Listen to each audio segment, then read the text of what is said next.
Patuloy natin hanapin at tuklasin si Kristo ngayong Pasko.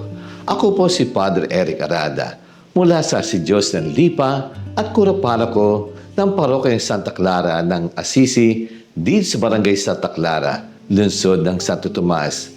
Magandang araw sa ating mga faith friends at sa ating kalakbay sa ating buhay panampalataya at patuloy ang pagdinilay at paglaganap ng salita ng Diyos. Nasa ikatlong linggo tayo ng Adbyento at tawag natin ay Gaudete Sunday, masayang paghihintay.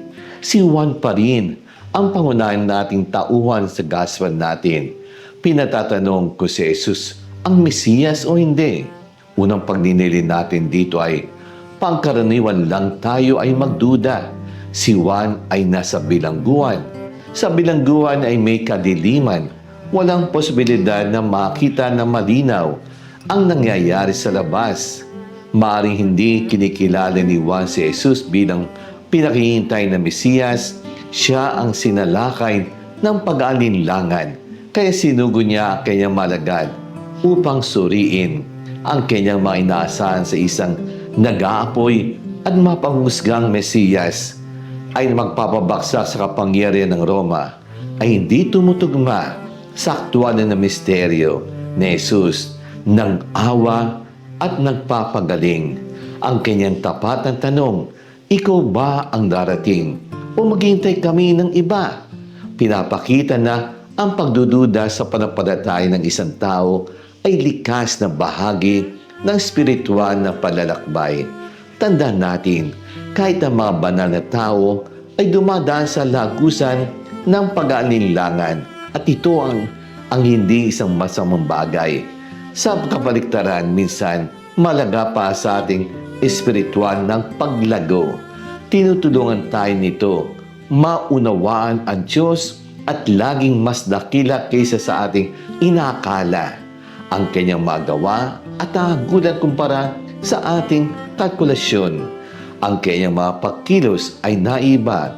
Palagi lumampas sila sa ating mga pangangailangan at inaasahan. At sa makatuwid, hindi tayo dapat tumigil sa paghahanap sa Kanya.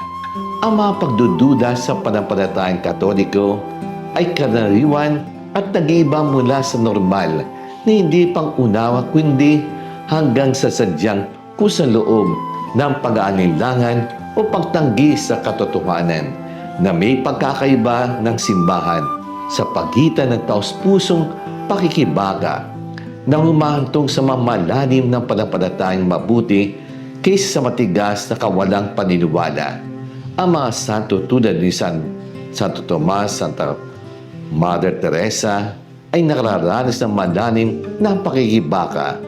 Ang nagpapakita nito ay tao, ngunit ang malusog na pag-aalinlangan ay nasasangkot ng paghahanap ng mga sagot sa pamagitan ng panalangin, pag-aaral sa salita ni Diyos, espiritual na paggabay, at pag-aalaga sa mental, pisikal na kalusugan, sa halip na hayaan ito mawalan ng pag-asa. Sa uli, ang layunin ay gamitin ang karanasan ng pag-aalinlangan bilang isang panyaya sa paghanap makitang makilala sa mas malalim, mas personal na relasyon kay Kristo ay isang mas matalinong pang-unawa sa iyong pananampalataya.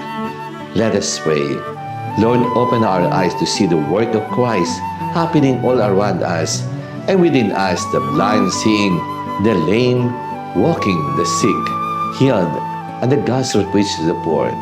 Help us recognize this not just in grand display, but in the quiet faithfulness and kindness of your presence. Amen.